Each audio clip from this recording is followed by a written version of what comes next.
Un milliardaire est entré dans son restaurant, mais lorsque son portefeuille s'est entrouvert, elle a vu quelque chose qui lui a glacé le sang. La photo de sa mère, une simple femme noire qui avait mené une vie ordinaire, élevant seule son enfant. Sa mère n'avait aucun lien connu avec la richesse ou le pouvoir. Alors pourquoi sa photo se trouvait-elle dans le portefeuille d'un milliardaire blanc? Restez à l'écoute pour découvrir la vérité qui a brisé son monde, et dites-nous dans les commentaires d'où vous regardez. Le service de nuit traînait en longueur dans ce restaurant tranquille. Le bourdonnement d'une enseigne au néon vacillante à l'extérieur rompait à peine le silence. Zoé Carter essuyait le comptoir, épuisée, mais soulagée que la nuit soit presque terminée. Puis, la cloche au-dessus de la porte a tinté. Elle leva les yeux, s'attendant à voir un autre voyageur fatigué ou un habitué en quête de café. Au lieu de cela, un homme élégamment vêtu entra d'un pas décidé. Sa présence était imposante. Son costume, à lui seul, coûtait probablement plus cher que son loyer annuel. Il se déplaçait avec une confiance tranquille, scrutant le restaurant comme quelqu'un d'habitué à posséder chaque pièce où il entrait. Zoé le regarda s'installer dans une cabine près de la fenêtre, son regard perçant fixé sur les rues de la ville. Lorsqu'elle s'approcha pour prendre sa commande, il ne prit même pas la peine de regarder le menu. « Café noir », dit-il d'une voix basse et ferme. Elle acquiesça en griffonnant la commande. Lorsqu'elle revint quelques minutes plus tard avec sa boisson, il l'ignora à peine. Habituée à l'indifférence des clients, elle ne le prit pas personnellement. Mais lorsqu'il chercha son portefeuille pour payer, quelque chose glissa, une photographie. Elle tomba à terre, face vers le haut. Le cœur de Zoé s'arrêta. Elle connaissait ce visage, le sourire chaleureux et doux, les yeux gentils, sa mère. Pendant un instant, elle ne put que fixer la photo, son pouls battant dans ses oreilles. Puis, avant qu'elle ne puisse s'en empêcher, elle se pencha et la ramassa. « Où avez-vous trouvé ça ?» demanda-t-elle d'une voix rauque, à peine un murmure. L'homme releva brusquement la tête, ses yeux bleus froids se posant sur les siens pour la première fois. Il la voyait vraiment. Zoé tourna la photographie vers lui, la serrant fort. « Pourquoi avez-vous une photo de ma mère ?» Son expression vacilla, juste une seconde, puis, tout aussi vite, son visage redevint illisible. Sans un mot, il tendit la main vers la photographie, ses doigts effleurant les siens lorsqu'il la prit. « Vous devez vous tromper », dit-il en la rangeant dans son portefeuille comme si elle ne signifiait rien. L'estomac de Zoé se tordit. Elle savait exactement ce qu'elle avait vu. Sa mère avait conservé une photographie presque identique dans une petite boîte à souvenirs chez elle. Elle avait mémorisé chaque pli, chaque détail. Ce n'était pas une erreur. « Je ne me trompe pas », dit-elle fermement. « Pourquoi l'avez-vous » L'homme exhala brusquement, ajustant le poignet de son costume coûteux. « Je ne vous dois aucune explication. » Puis, avant qu'elle ne puisse réagir, il se leva, déposa un billet de $100 sur le comptoir et se dirigea vers la porte. La panique la submergea. Il partait. C'était peut-être sa seule chance de découvrir la vérité. Elle se précipita derrière le comptoir, manquant de renverser un plateau dans sa hâte. « Attendez !» Il ne s'arrêta pas. Il se dirigeait déjà vers une voiture noire élégante garée au bord du trottoir, le chauffeur sortant pour ouvrir la portière. Le cœur de Zoé battait la chamade. « S'il vous plaît, dites-moi juste comment vous la connaissiez. » Pendant un bref instant, il s'arrêta, sa main posée sur la portière de la voiture. Elle pensa, espéra qu'il dise quelque chose. Au lieu de cela, il se tourna juste assez pour croiser son regard froid et détaché. Puis, d'une voix dépourvue d'émotion, il dit « Oubliez ça ». Puis il se glissa dans la voiture, la portière se refermant derrière lui. Le moteur rugit, et avant qu'elle ne puisse faire un pas de plus, le véhicule disparut dans la nuit. Zoé resta figée sur le trottoir, sa respiration saccadée. Un milliardaire venait d'entrer dans sa vie et l'avait laissée avec plus de questions qu'elle ne pouvait en compter. Qui était-il et pourquoi avait-il une photographie de sa mère? Elle n'allait pas en rester là. Elle allait découvrir la vérité. Zoé ne dormit pas cette nuit-là. Elle était assise à sa petite table de cuisine, son ordinateur portable ouvert, à la recherche du moindre indice sur l'homme du restaurant. Elle ne connaissait pas son nom, pas de carte de visite, pas de reçu avec un nom, juste son visage, sa voix, la façon méprisante dont il l'avait regardée, comme si elle n'était rien de plus qu'un inconvénient. Mais cette photographie avait tout changé. Elle commença par chercher de riches magnats des affaires, des magnats de l'immobilier et des PDG influents. Des douzaines de noms inondèrent son écran, mais aucun ne correspondait à son visage. Sa frustration grandit. Les heures passèrent, mais alors qu'elle était sur le point d'abandonner, elle le vit, Richard Lawson, PDG de Lawson Global Enterprises, un magnate de l'immobilier milliardaire, un homme dont l'empire s'étendait sur des villes, avec son nom lié à des développements de luxe et à des accords de haut niveau. Zoé cliqua sur son image, retenant son souffle. C'était lui. Elle fit défiler article après article, mais rien ne le reliait à sa mère. Pas de relations passées, pas de liens familiaux connus, rien. Ce qui ne signifiait qu'une chose, il l'avait effacé. Zoé serra les poings. Il était entré dans ce restaurant en tenant une photo de sa mère et avait agi comme si elle n'existait pas, comme si Evelyn Carter n'avait rien signifié. Cette pensée la fit bouillir de colère. Elle n'allait pas en rester là. Elle avait besoin de réponses, et elle savait exactement par où commencer. Le lendemain matin, Zoé monta dans le premier bus pour le centre-ville. Son cœur battait la chamade lorsqu'elle descendit devant un immense gratte-ciel de verre, Lawson Global Enterprises. Le bâtiment la surplombait, symbole de richesse et de pouvoir, mais elle n'était pas intimidée. Elle entra et se dirigea directement vers le bureau de réception. « Je dois voir Richard Lawson », dit-elle d'une voix ferme. La réceptionniste leva à peine les yeux. « Avez-vous un rendez-vous ?»« Non, » admit Zoé, « mais c'est important. » La femme soupira, peu impressionnée. « Monsieur Lawson ne reçoit pas sans rendez-vous. » Zoé s'y attendait. Elle n'avait pas de rendez-vous, pas de raison officielle d'être là. Si elle voulait des réponses, elle devrait trouver un autre moyen d'entrer. Ses yeux se promenèrent dans le hall.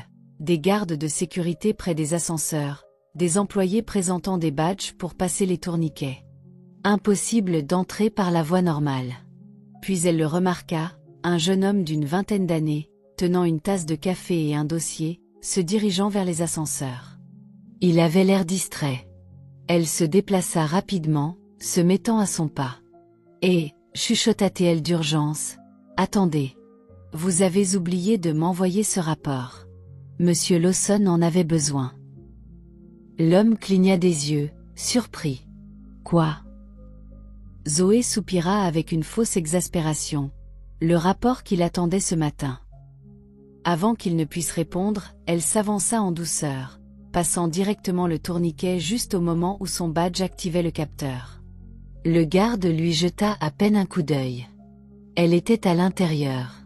Son pouls battait la chamade alors qu'elle entrait dans l'ascenseur, appuyant sur le bouton pour le dernier étage.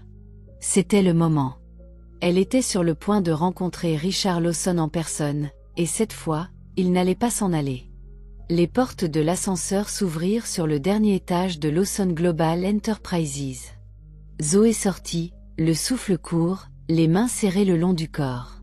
La zone de réception était élégante, moderne et intimidante. Un homme en costume sombre s'approcha d'elle immédiatement. « Mademoiselle, avez-vous un rendez-vous ?»« Non, » dit-elle, « mais je dois voir Richard Lawson. Il s'agit de ma mère. » L'homme serra la mâchoire. « Monsieur Lawson ne reçoit pas sans rendez-vous. » Zoé expira, le cœur battant la chamade. « Dites-lui que ma mère s'appelait Evelyn Carter, et je ne partirai pas tant que je ne lui aurai pas parlé. » L'homme hésita avant de disparaître dans un couloir. La minute s'étira à l'infini. Puis, finalement, une porte s'ouvrit. Richard Lawson sortit. Au moment où il la vit, quelque chose vacilla dans son regard. Pas de surprise, pas de colère, quelque chose de plus proche de la résignation. Il s'approcha d'elle, lentement et délibérément. Puis, après une longue pause, il dit simplement « Venez avec moi ». Zoé le suivit dans son bureau, le cœur battant la chamade. Dès que la porte se referma, elle se tourna vers lui. « Pourquoi avez-vous une photo de ma mère ?» Il ne répondit pas tout de suite. Au lieu de cela, il tendit la main vers son bureau, sortit son portefeuille et posa la photographie sur la table. Zoé la fixa, puis leva lentement les yeux vers lui. « Vous la connaissiez » chuchota-t-elle. Richard croisa son regard, son expression illisible. « Je ne la connaissais pas seulement, » dit-il finalement. « Je l'aimais. » Le monde de Zoé bascula sous ses pieds. Elle était venue chercher des réponses, mais elle n'était pas préparée à cela. Richard s'appuya contre son bureau, exhalant brusquement. « Je l'aimais, » répéta-t-il, sa voix portant le poids d'années de regrets, « mais je suis parti. » La poitrine de Zoé se serra. « Pourquoi ?» Sa mâchoire se crispa. « Parce que j'étais un lâche. Ma famille a clairement fait comprendre que si je restais avec Evelyne, je perdrais tout, l'héritage, l'entreprise, ma place dans leur monde. » L'estomac de Zoé se tordit. « Alors vous l'avez quittée pour l'argent. » Le regard de Richard s'assombrit. « Je pensais pouvoir revenir la chercher plus tard, quand j'aurais assuré mon avenir, mais quand je l'ai fait, elle était partie. » Les mains de Zoé se serrèrent en poing. Sa mère avait souffert pendant que cet homme vivait dans le luxe. « Elle ne m'a jamais parlé de vous, » chuchota-t-elle. « Pas une seule fois. » La douleur vacilla dans les yeux de Richard. « Parce qu'elle voulait te protéger de moi. » La respiration de Zoé se fit courte et saccadée alors qu'elle essayait de comprendre les paroles de Richard. Elle se redressa, le fixant du regard. « Alors vous l'avez quittée pour l'argent. » Son regard s'assombrit. « Je pensais pouvoir revenir la chercher plus tard, quand j'aurais assuré mon avenir, mais quand je l'ai fait, elle était partie. » Les mains de Zoé se serrèrent en poing. Sa mère avait souffert pendant que cet homme vivait dans le luxe. « Elle ne m'a jamais parlé de vous, » chuchota-t-elle. « Pas une seule fois. » La douleur vacilla dans les yeux de Richard. « Parce qu'elle voulait te protéger. De moi. » Le poids de son aveu s'installa dans la pièce, étouffant par son intensité. Zoé prit une inspiration tremblante, essayant de démêler l'écheveau d'émotions. Elle avait besoin d'espace pour réfléchir, pour comprendre. Sans un mot, elle se tourna et sortit de son bureau. Cette nuit-là, elle fouilla dans les affaires de sa mère, espérant trouver des réponses. Evelyne ne lui en avait jamais donné. Alors qu'elle triait de vieilles lettres et des souvenirs, ses doigts effleurèrent quelque chose de petit. Une bourse de velours cachée au fond d'une boîte en bois. La respiration de Zoé se bloqua lorsqu'elle la sortit et l'ouvrit avec précaution. À l'intérieur se trouvait un délicat collier en argent avec un pendentif gravé. Les 3 mots « pardonner, aimer, recommencer » étaient soigneusement gravés dans le métal, et au dos du pendentif se trouvait une petite photo décolorée, une de son père. Une note l'accompagnait, écrite de la main de sa mère. « Ceci appartenait à ton père. Je l'ai gardé pour toi. Un jour, tu comprendras. » Ses mains tremblaient alors qu'elle réalisait toute l'ampleur de la vérité. Richard Lawson n'était pas seulement un homme du passé de sa mère, il était son père. Le lendemain matin, Zoé se tenait à nouveau devant l'imposante structure de verre de Lawson Global Enterprises, serrant fermement le pendentif dans sa main. La ville bourdonnait autour d'elle, mais son esprit était concentré sur une seule pensée, cet homme était son père. Elle prit une profonde inspiration et entra d'un pas décidé. Cette fois, elle ne se faufilait pas. Elle s'approcha du bureau de la réceptionniste, sa voix ferme. « Je dois voir Richard Lawson. C'est urgent. » La femme lui jeta à peine un coup d'œil. « Comme je l'ai dit précédemment, Monsieur Lawson ne reçoit pas sans rendez-vous. » La main de Zoé claqua sur le comptoir, révélant le pendentif. « Alors dites-lui que sa fille est ici. » L'expression polie de la réceptionniste vacilla. Il y eut une hésitation avant qu'elle ne finisse par prendre le téléphone.